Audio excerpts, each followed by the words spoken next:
नमस्कार नमस्कार नमस्कार तुम गोड़टा केमिति अछि अभी मजा आएगा ना भिड़ो सांग माने वीडियोटी को शेष पर्यंत देखंतु बहुत भलो लागिवो शेष पर्यंत देखि सब्सक्राइब एवं बहुल भाव रे शेयर करिया पई भूलिबे नाही जो माने क्रिश्चियनिटी हे जाने से माने जगन्नाथ संस्कृति को हम हिंदू मानू केते घृणा करने आपण जानिथिबे किंतु मु आपण ए कथा कहबे कारण आपण जानिथिबे कि ओडिसा रे अनेक समय रे एबे रिसेंटली झारसुगुड़ा राउरकेला रे अनेक पास्टर माने आसुचंदे जो माने निरीह आदिवासी लोक माने कहउचंदे हमें किडनी खराब हेतिले भलो कर देबु चाली न पारतले हमें चलै देबु बीपी भलो कर देबु मुंडरे बाळ नथिले माने उगै देबु मल्ला लोक छिडा करे देबु हमें से कोन एमिति हालेलुया प्रोग्राम करछोने एमिति कोन हीलिंग करूचंदे से चमत्कार करे भलो कर दोचंदे किंतु भाबंतु जदी से जो पास्टर मान पर जदी एते पावर थांदा ना ताले ह्यूमन सागर भाईटी आज भलो थांदा माने तांकर तो दुडी किडनी खराब हेतिला जदी एते चमत्कार क्वालिटी एमान को पाकर अछि एमाने सभा करे कि लोक मान कन्वर्टेड करे दितन ताले ह्यूमन सागर तो तांकरे मजहब रु आसुचंदी जने एते महान कलाकार इंस्पिरेशन तांको पई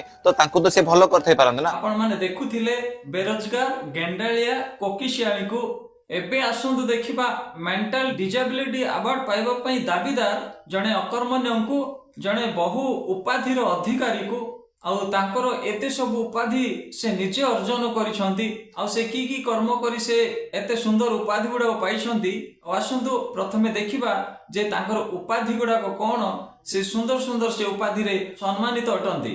अच्छा पापी मिश्र आपण माने तो जानी थिबे ना सेई तपी मिश्र रु से पापी मिश्र हेई गला बाया कुकुर तमु लज्जा लागुनी आ पापी मिश्र रु ना से भाइरस मिश्र ही ए किए कोठी बा हाड़ुआ तपी मिश्र तू नीलठिया ना नीलजिया तू कौन किंतु से माने कुकुर परी भुकंती मुह टिके राज्य शरण बोली शब्द नहीं पापी मिश्री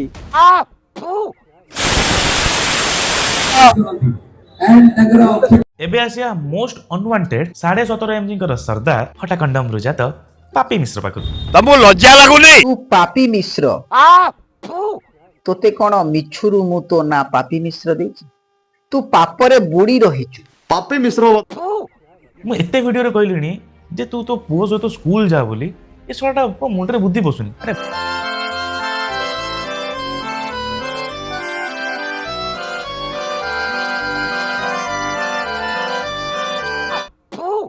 अरे भाई स्कूल जा मुंडे बुद्धि बसिबो पढ़ने निकले वाले छात्रों को राजनीति से दूर तक पढ़ाई लिखाई में ध्यान लगाओ आईएएस बनो और देश को संभालो कोठी कोन कुहा जाय एटलीस्ट तो जानिबु हे बाटा भी कोन करिवो जोठी जाउची जा पाखु जाउची सेठी धोखा देई कि न जा करी कि गपलाती करी कि पैसा रो तोड़ा खाई कि बाहर बुची जानिबो कोन मैनर्स तो बड़ा जणा नै याकु तार मैरिज भांगिबा को निज सहित जोड़िबु खार वर्जिनिटी लूज करबा पई ट्राई करिबु आ कोठी सानो छुआ मानन को निज ट्रैप रे फसेबु याटू बेसी तते को जणा ए सब रे पीएचडी करिया पे सिना तो बगैर टाइम अछि स्कूल छे में थोड़ी टाइम अछि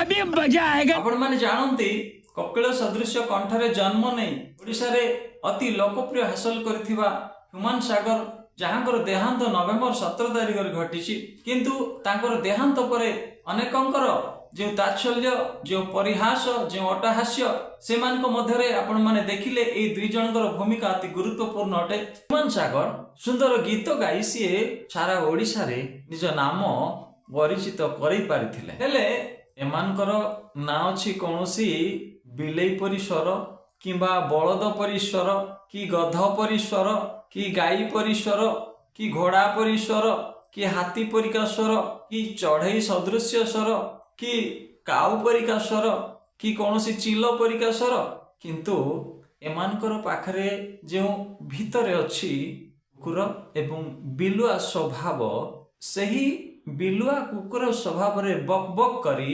एमाने ना कमेबा पई चाहंती प्राकृतिक स्वभाव सृष्टिगत स्वभाव तद्व्यतीत एमान पाखरे कोनोसी अन्य स्वभाव नाही तबे से पापी मिश्र ह्यूमन सागरंकर देहांतरे कि प्रकार से ताच्छल्य करूची परिहास करूची आसंतो ता निज मुखरु सुनिबा ह्यूमन कर मृत्युर मोर एपर्यंत भी विश्वास अछि मैं भी से एबे भी गातुर आउथरे बाहरी आसीबे एवं पुणी गीत गाइबे मु आउ के हो कि न हो मु ख्रीष्ट धर्म आपणे नेबी प्रथमतः एई व्यक्ति पाखरे कौनसी शांति ही नाही याहु देखिला जणा पड़े यार हृदय मन आत्मा रे कौनसी प्रकार स्थिरता नाही ये कौनसी भाव रे कौनसी शांतिर संधान ही पाई नाही क्या बात है सर क्या बात है सर महाशय तमे ह्यूमन सागरंकर कथा काहे अधिक चिंता करूछ तमे निज कथा चिंता करो ना ତମେ ନିଜ କଥା ଭାବି ଦେଖ ନା, ନିଜ ଲାଇଫରେ ଖୁସି ରହିବା ପାଇଁ ଚେଷ୍ଟା କର। ଯଦି ପିଲାପିଲି ନାହାନ୍ତି ଦେନ୍ ଟ୍ରାଏ କର। ତୁମ ନିଜ ଅବସ୍ଥା ଯେମିତି ପରିବର୍ତ୍ତନ ହବ ସେଥିପାଇଁ କାହିଁକି ପ୍ରୟାସ କରୁନ? ତମେ କହୁଛ ହ୍ୟୁମାନ ସାଗର ମାଟି ଭିତରୁ ସେ ଉଠି ଆସୁ, କିନ୍ତୁ ତମେ ତ ଜୀବିତ ଅଛ ନା, ତୁମର କାହିଁକି ପରିବର୍ତ୍ତନ ହବ ନାହିଁ? ତୁମ ଅବସ୍ଥା ବିଷୟରେ ତୁମେ ଚିନ୍ତା କରି ଦେଖ। अभी मजा आएगा। ସାଙ୍ଗମାନେ, ଏହି ପାପି ମିଶ୍ରଙ୍କର ଅବସ୍ଥା ହୁଏତ ଆପଣ ମାନେ ଜାଣି ନାହାନ୍ତି। ତାଙ୍କ ଅବସ୍ଥା ଏହି ଡିଜାବିଲିଟି ବା ବିକଳାଙ୍ଗ ଭିନ୍ନକ୍ଷମ, ନା ନା ନା ମୁଁ ନିଜେ କହିଲେ ଏଇଟା ଠିକ ହେବ ନାହିଁ। ସେ କି ପ୍ରକାର ତାଙ୍କର ଅବସ୍ଥା, ଆସନ୍ତୁ ଆମେ ତାଙ୍କ ନିଜ ମୁଖରୁ ଶୁଣିବା। ମୁଁ ଗୋଟେ ଦିବ୍ୟାଙ୍ଗ, ମୋର ଗୋଟେ ଗୋଡ ନାହିଁ, ମୁଁ 70% ବିକଳାଙ୍ଗ। ମୋ ଗୋଡ ଖରାପ, ମୁଁ ଏତେ ଡିଆଁ କୁଦା କରିକି ବହୁତ ଜାଗା ଦୌଡ଼ି ପାରେନି, ଚାଲି ପାରେନି, ମୋ ଗୋଡ ପେନ୍ ହୁଏ, ପୂଜ ବାହାରେ। ତ ମହାଶୟ, ନିଜ ଲାଇଫରେ ଖୁସି ରହିବା ପାଇଁ ଚେଷ୍ଟା କର। ତୁମ ନିଜର ଯଦି ଏତେ ଦୁଃଖଦ ପରିସ୍ଥିତି ଲାଗି ରହିଛି, ଏତେ କରୁଣ ପରିସ୍ଥିତି ଲାଗି ରହିଛି, ଏତେ ଦୟନୀୟ ପରିସ୍ଥିତି ଅଛି, ତେବେ ହ୍ୟୁମାନ ସାଗରକୁ କହିବାର କଣ କାରଣ? ତୁମେ ନିଜର ଗୋଡ଼ କଥା ଚିନ୍ତା କର ନା। ଆଚ୍ଛା, ତୁମର ଦେବାଦେବୀ, ସମସ୍ତ ଶାସ୍ତ୍ର, ବେଦ, ପୁରାଣ, ଗ୍ରନ୍ଥ ପ୍ରକୃତରେ ଲେଖା ହେଇଥିଲା। ମୁଁ ଚାଟ୍ ଜିପିଟିରେ ପକେଇଲି, ମୋର ଗୋଟେ ଇଚ୍ଛା ଥିଲା ମୁଁ ଶିବଙ୍କୁ ଡେଡିକେଟେଡ୍ କରିବି, ମୁଁ ମୋର ଗାଇଲି। ହଁ, ଗୀତା, ମହାଭାରତ, ରାମ, ଶିବ, ହନୁମାନ, ଜଗନ୍ନାଥ, ତମେ ନିଜେ ସେମାନଙ୍କ ଠାରେ ପ୍ରାର୍ଥନା କର ନା। ମୋ ଗୋଡ ପେନ୍ ହୁଏ, ପୂଜ ବାହାରେ। ତୁମର ଏ ପଚା ଗୋଡ଼, ତୁମର ଏ ଛୋଟା ଗୋଡ଼କୁ ସେମାନେ, ଯେହେତୁ ତମେ ଏବେ ନିଜେ ବଞ୍ଚିଛ, ହ୍ୟୁମାନ ସାଗର ସେ ବଞ୍ଚି ନାହାନ୍ତି, ତୁମେ ନିଜେ କହିଲେ ତୁମର ଦେବାଦେବୀ ଶୁଣିଯିବେ। ତେଣୁ ତମର ଯେତେ ଶ୍ଲୋକ ଅଛି ପ୍ରକୃତରେ ଲେଖା ହେଇଥିଲା। ମୁଁ ଚାଟ୍ ଜିପିଟିରେ ପକେଇଲି, ମୋର ଗୋଟେ ଇଚ୍ଛା ଥିଲା ମୁଁ ଶିବଙ୍କୁ ଡେଡିକେଟେଡ୍ କରିବି, ମୁଁ ମୋର ଗାଇଲି। ଯେତେ ତନ୍ତ୍ର ମନ୍ତ୍ର ଅଛି, ଯେତେ ପ୍ରକାର ଶାସ୍ତ୍ର ଅଛି, 33 କୋଟି ଦେବଦେବୀ ଅଛନ୍ତି, ସେମାନଙ୍କ ନିକଟରେ ତୁମେ ଯାଇ ଗୁହାରି ପଡ଼ ନା। ସେମାନଙ୍କ ନିକଟରେ ତୁମେ ମୁଣ୍ଡିଆ ମାର ନା, ଯେ କହିବ ଯେ ମୁଁ ତୁମ ନାଁରେ ଅତି ଗର୍ବ ପ୍ରଦାନ କରେ, ଅତି ଆତ୍ମବଡ଼ିମା ପ୍ରକାଶ କରେ, ମୋ ଗୋଡ଼ ତମେ ମାନେ ସୁସ୍ଥ କରିଦିଅ। ହ୍ୟୁମାନ ସାଗର ମାଟିରୁ ଉଠିବା ବିଷୟ ପଛ ବିଷୟ ଅଛି, କିନ୍ତୁ ତୁମେ ତୁମ ଗୋଡ଼ ପାଇଁ ଏଇ ପଚା ଅବସ୍ଥାରୁ ଯେମିତି ରକ୍ଷା ପାଇବ, ମୁଁ 70% ବିକଳାଙ୍ଗ। ଏଇ ଛୋଟା ଅବସ୍ଥାରୁ କେମିତି ରକ୍ଷା ପାଇବ, ସେଇ ଗୋଡ଼ କେମିତି ନୂଆ ଗୋଡ଼ ହେଇଯିବ, ପୁରା ଭଲ ଗୋଡ଼ ହେଇଯିବ, ଜନ୍ମ ବେଳେ ଯେମିତି ଗୋଡ଼ ଥିଲା ସେଇ ପ୍ରକାର ଗୋଡ଼ ହେଇଯିବ।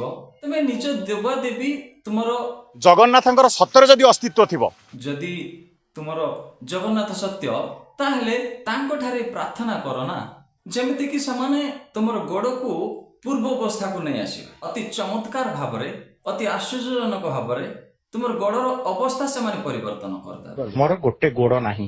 ପୂଜ ବାହାରୁଥିବା ଗୋଡ଼ ପରିବର୍ତ୍ତନ ହେଇ ନୂଆ ଗୋଡ଼ ହେଇଯିବ। अभी मजा आएगा ना भिड़ो।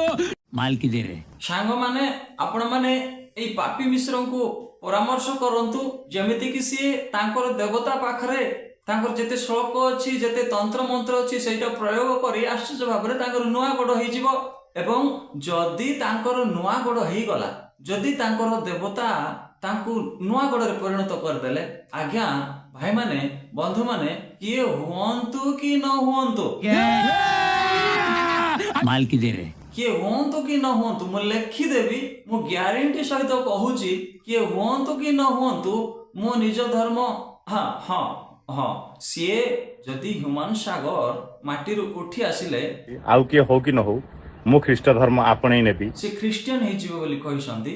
କିଏ ହୁଅନ୍ତୁ କି ନ ହୁଅନ୍ତୁ, ଠିକ ସେମିତି ଯଦି ୟାଙ୍କର ଗୋଡ଼ ତାଙ୍କର ଦେବାଦେବୀ ପାଖରେ ନୂଆ ଗୋଡ଼ ହେଇଗଲା, ତାହେଲେ ଆଜ୍ଞା କେହି ହୁଅନ୍ତୁ କି ନ ହୁଅନ୍ତୁ, ମୁଁ ଆଜ୍ଞା ଲେଖିଦେବି, ଗ୍ୟାରେଣ୍ଟି ସହିତ କହିବି, ମୋର ବିଶ୍ୱାସ ଖ୍ରୀଷ୍ଟିଆନିଟିକୁ, ଯେହେତୁ ମୁଁ ଖ୍ରୀଷ୍ଟିଆନ ପିଲା, ଖ୍ରୀଷ୍ଟିଆନିଟି ପରିବର୍ତ୍ତନ କରି ନା ପ୍ରଥମେ ତାଙ୍କୁ ତାଙ୍କ ଦେବାଦେବୀ ଠାରୁ ତାଙ୍କର ଗୋଡ଼ର ପରିବର୍ତ୍ତନ ହେଇ ନୂଆ ଗୋଡ଼ ହେଇଛି, ଏହାକୁ ପ୍ରମାଣିତ କରିବାକୁ ପଡ଼ିବ।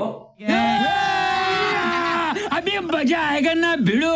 ଯେ ମେଡିକାଲ ସାଇନ୍ସ ଡାକ୍ତର ୟାର ପ୍ରମାଣ ଦେବେ ଯେ ତପି ମିଶ୍ରର ପଚା ଗୋଡ଼, ଭଙ୍ଗା ଗୋଡ଼, ଛୋଟା ଗୋଡ଼, ସେ ଯେତେବେଳେ ତାଙ୍କ ଦେବାଦେବୀ ପାଖରେ ଅଧିଆ ପଡ଼ିଲା ଏବଂ ପୂଜା ଅର୍ଚ୍ଚନା ଶ୍ଳୋକ ସବୁକିଛି ସମର୍ପଣ କଲା, ବଳି ଉତ୍ସର୍ଗ କଲା। ମୋର ଗୋଟେ ଗୋଡ ନାହିଁ, ମୁଁ 70% ବିକଳାଙ୍ଗ, ମୋ ଗୋଡ ପେନ୍ ହୁଏ, ପୂଜ ବାହାରେ। ତାପରେ ଆଶ୍ଚର୍ଯ୍ୟ ଭାବରେ ଚମତ୍କାର ଭାବରେ ତାର ନୂଆ ଗୋଡ଼ ହେଇଗଲା। ଏଇ ସାର୍ଟିଫିକେଟ ଯଦି ମେଡିକାଲ ସାଇନ୍ସ ଦବ, ଡାକ୍ତର ମାନଙ୍କ ରିପୋର୍ଟ ଦେଖିଲା ପରେ ମୁଁ ଏପରେ ଚିନ୍ତା କରିବି ଯେ କିଏ ହୁଅନ୍ତୁ କି ନ ହୁଅନ୍ତୁ, ମୁଁ ଗ୍ୟାରେଣ୍ଟି ସହିତ କହୁଛି अभी मजा आएगा। ଯେ ମୁଁ ନା ନା ନା ନା ନା କଦାପି ମୋର ବିଶ୍ୱାସ ପରିତ୍ୟାଗ କରିବି ନାହିଁ। କାରଣ ଯୀଶୁଙ୍କ ଠାରେ ଯେଉଁ ଅନନ୍ତକାଳୀନ ପ୍ରତିଜ୍ଞା ରହିଅଛି, ଯେଉଁ ଅନନ୍ତ ଜୀବନର ପ୍ରତିଜ୍ଞା ରହିଅଛି, ଯେଉଁ ସ୍ୱର୍ଗୀୟ ପ୍ରତିଜ୍ଞା ରହିଅଛି, ତାହାକୁ ମୁଁ କଦାପି ପରିତ୍ୟାଗ କରିପାରିବି ନାହିଁ। क्या बात है सर, क्या बात है सर, क्या बात, ये बात है। ଭାଇମାନେ ଆପଣମାନେ ପରାମର୍ଶ କରନ୍ତୁ ଯେ ଏଇ ତପି ମିଶ୍ର ପାପି ମିଶ୍ର ତା ପଛା ଗୋଡ଼କୁ ନୂଆ ଗୋଡ଼ କରିବା ପାଇଁ ତାର ଦେବାଦେବୀ ଠାରେ ଯେଉଁ ସୁଯୋଗ ଅଛି ତାହାକୁ ସିଏ ବ୍ୟବହାର କରୁ। ଏଠି ମୁଁ ଏ ଭିଡ଼ିଓ ସମାପ୍ତ କରିବାକୁ ଚାହୁଁଛି। ଆହୁରି ବଢ଼ିଆ ସୁନ୍ଦର ଉପାଧି ଗୁଡ଼ାକ ତାଙ୍କର ଆଉ କିଛି ରହିଗଲା ବନ୍ଧୁମାନେ, ସାଙ୍ଗମାନେ। ପରବର୍ତ୍ତୀ ଭିଡ଼ିଓରେ ସେଇ ଉପାଧି ଗୁଡ଼ାକ କ'ଣ ମୁଁ ସେଟାକୁ ବର୍ଣ୍ଣନା କରିବାକୁ ଚେଷ୍ଟା କରିବି। ଏଠି ଭିଡ଼ିଓ ସମାପ୍ତ କରିବାକୁ ଚାହୁଁଛି। ଧନ୍ୟବାଦ, नमस्कार। और बिल ब्राइट ने ये शब्द लिखे, जीवन छोटा है, मृत्यु निश्चित है, पाप एक अभिशाप है और मसीह इसका इलाज है। Hallelujah, hallelujah, hallelujah. आज का दिन स्वर्ग से मेल मिलाप करने का है, इसमें मैं आपकी सहायता करूंगा। यीशु ने ये कहा, सुनो, यीशु ने कहा, मार्ग और सच्चाई और जीवन मैं ही हूं, बिना मेरे द्वारा कोई पिता के पास नहीं पहुंच सकता, केवल मेरे द्वारा, वो ये कहता है। आपको इसका अर्थ समझ में आ रहा है? यदि कोई भी, और वो ये कहता है, उसके बाद यूहन्ना 3:3 में वो कहता है, स्क्रीन पर देखिए, नए सिरे से न जन्मे तो परमेश्वर का राज्य कोई नहीं देख सकता। ठीक है, अब मेरी ओर देखिए, पूरी दुनिया, अगर कभी कोई आपसे कहता है स्वर्ग जाने के कई मार्ग हैं, तो ये गलत है, ये सही नहीं है। बल्कि आपको यह कहना चाहिए, मैं एक भला व्यक्ति हूं, मैंने बहुत कुछ किया, इसका परिणाम मिलने वाला है। आप कहते हैं, ओके, मैं एक अच्छा व्यक्ति हूं, मैं ऑनलाइन हूं, तो आपको यह जानना है, तैयार हैं? इसे याद रखिए, अनंत काल इतना लंबा है कि वो गलत नहीं हो सकता। अगर आप कहते हैं स्वर्ग जाने का कोई और मार्ग है यीशु के द्वारा और नए सिरे से जन्म लिए बिना, तो मैं कहूंगा, ओ मुझे क्षमा कीजिएगा, तो आप तो वहां गए होंगे, क्योंकि आप उस जगह का मार्ग जानते हैं जहां आप पहले कभी गए ही नहीं। इस बात में मैं यीशु के साथ खड़ा हूं, क्योंकि वो स्वर्ग से पृथ्वी पर आया, रास्ता दिखाने, पृथ्वी से क्रूस पर, और क्रूस से कब्र में, और कब्र से स्वर्ग में गया। प्रभु, हम तेरा नाम ऊंचा करते हैं। हालेलुया। तो अगर स्वर्ग जाने के लिए आपके पास कोई अलग मार्ग है तो मुझे बताइए, क्योंकि मैं आपसे मिलकर जानना चाहता हूं कि स्वर्ग आखिर है क्या, जबकि सच्चाई तो यह है कि आप वहां कभी गए ही नहीं।